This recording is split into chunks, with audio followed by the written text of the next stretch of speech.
Earlier this week, Brandon F. released a video called, "Is There Anything Redeeming Here?" The Patriot Review Part 0, Everything Good and Why It Matters. It's the first in a planned series of videos where he tears apart the Patriot for its historical inaccuracy. If you don't know who Brandon F. is, I do recommend his channel. There are a lot of fun and informative videos on there. He's basically a masshole tour guide with a closet full of costumes who stands in front of a bookshelf talking about history. As a masshole former tour guide with a closet full of costumes, here's my costume closet. It's a little messy right now, sorry, but we got some chainmail, you know, some severed limbs and stuff, and oh shit, oh don't look at that one, don't look at that one, don't look at that one, and who talks about history in front of his considerably larger bookshelf.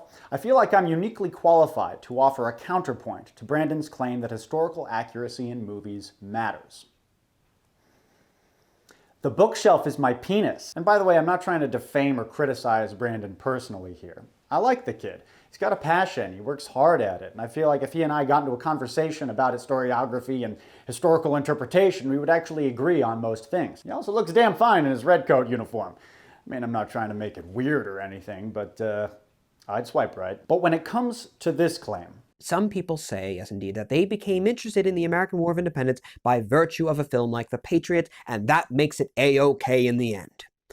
Again, I disagree with this sentiment immensely. Brandon, you are precisely wrong. First of all, you can't disagree with someone's personal experiences. These people are telling you that they got interested in history because of movies. You don't get to tell them that that's not what happened. This might seem like an insignificant point. Pedantic, as you might say. And this may be a question of just the phrasing is off and I'm misinterpreting what you meant. But the fact remains that historical fiction is a big reason that people get into history. Science fiction is a big reason people get into science. That happens. You can't really deny it. But why does that happen? Well, because learning about history, or really any topic other than sex, can feel like schoolwork. And schoolwork sucks. I put it to you that most people don't get interested in history because of a particularly charismatic high school teacher they had. I don't deny that that happens, but as you yourself said, Brandon, the school system, at least in this country, is about on par with the Patriot as far as imparting good historical knowledge is concerned. It's sort of similar, actually, to how I learned about the American War of Independence when I was very young, in the 5th and the 6th grade, in grade school and whatnot. You see, they would go over how all those British soldiers were just, you know, they would stand stock still in their ranks because they weren't creative or intelligent enough to think about using light infantry tactics. You and I, we're nerds, man. But most people are not like us. Most people think history is boring. Doesn't make them bad people. It's not like they're Republicans or anything. And I think you can understand. Answer me honestly, man. Have you ever been reading a rigorously researched, peer-reviewed academic history and went, Can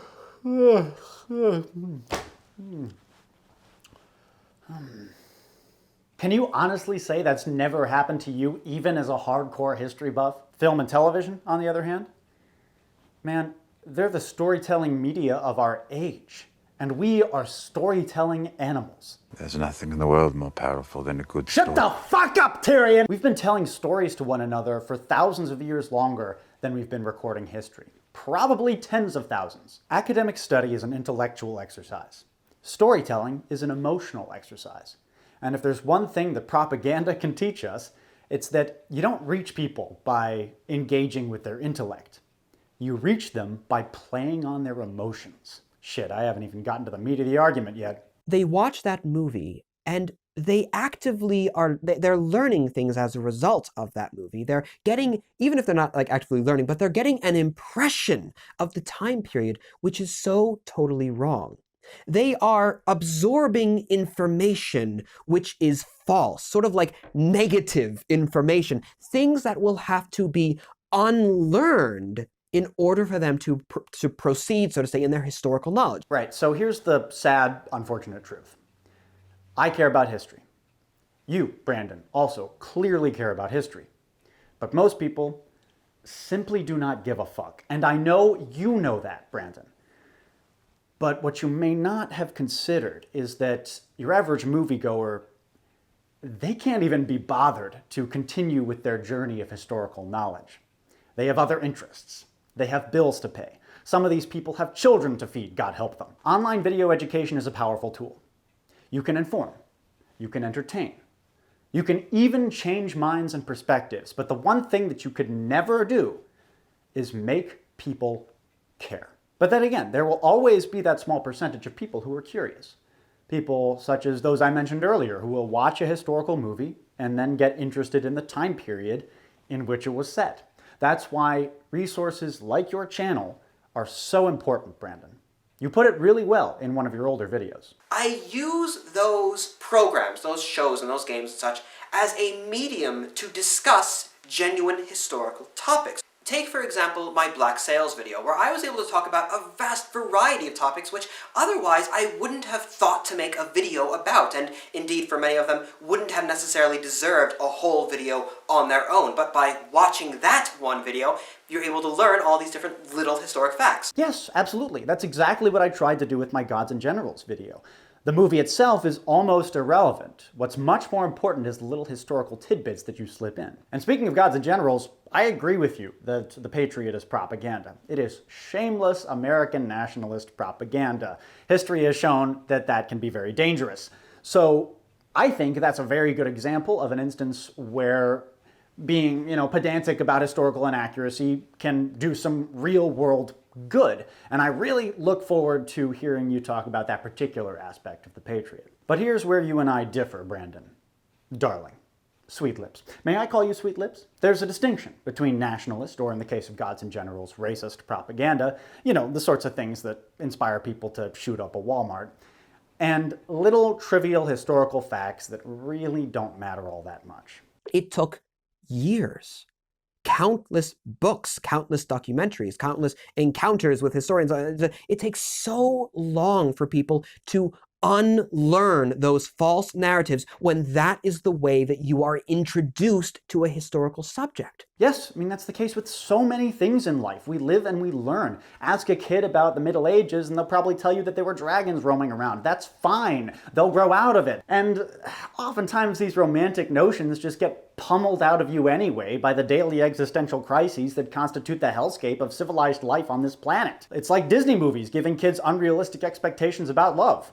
Should every Disney movie have an epilogue where the prince and princess get divorced and they have to fight a messy custody battle over the kids just because that's truer to life? How many people are convinced that all of the Roman legionaries wore red because they saw it in Rome Total War? Well, the Julii wore red, and the Bruttii wore green, and the Scipii wore blue, but that's beside the point. How many people are utterly convinced that indeed Roman galleys used slaves because they saw it in Ben-Hur? I don't know, probably most people didn't think about it that much. How many people are convinced that the Russians in World War II would just take hordes of thousands, millions of people and just throw them at the enemy without thinking about it because they saw it in Enemy at the Gates? Yeah, a lot of people think that, but that was a common myth even before that movie came out. And considering how ruthless the Soviet high command often was, it's not really that out of character. How many people indeed are convinced that the German army was a mechanized, uber-industrialized, super high-tech and sophisticated force way beyond anything else they were going against, again, because they see it in the movies? Now, this one is true. We are the greatest army the world has ever seen. The majority of people, when they go to watch a historical movie, they may understand on some level that it's only a movie and it's not necessarily accurate, but still, it is making impressions on the mind which inform how we understand, how we actually conceptualize the past. It is making these impressions which are very, very difficult to go against. It's actually really easy these days. Just on YouTube alone, how many channels are there that debunk these sorts of cinematic misconceptions? Skullagrim, 258 million views. Lindy Beige, 187 million views. Shadiv, 101 million views. History Buffs, 87 million views. Metatron, 59 million views. Cynical Historian, 10 million views. Brandon F, 7 million views. Atun-Shei Films, 200, fuck, that's it? Oh God, I hate myself. Chances are really good that if you have internet access and a little bit of an interest in history, you already know that the Patriot and Braveheart and movies like that are historically inaccurate. Saying such and such a movie is inaccurate is not exactly a fresh hot take at this point. But the good news is that historical cinema is changing. There's much more of a concerted effort right now to get things right in period pieces. If you look at the costumes in The Outlaw King versus the costumes of Braveheart, I mean, it's like night and frickin' day in terms of historical authenticity. Production designers in particular are really doing their research in a way that I felt like they didn't really care that much about before. And then you have these exciting young directors like Robert Eggers who are really passionate about history and making period pieces. And that gives me hope, y'all. No, Brandon, seriously now. And I'm sorry for hitting on you. It was out of line, but I just have to live my truth, man. Okay? I'm not trying to discourage you from making your epic Patriot takedown. On the contrary, I'm excited for it. But I also don't want you to fall into the trap that I myself have fallen into on occasion, thinking that a filmmaker, or the world for that matter, owes you anything.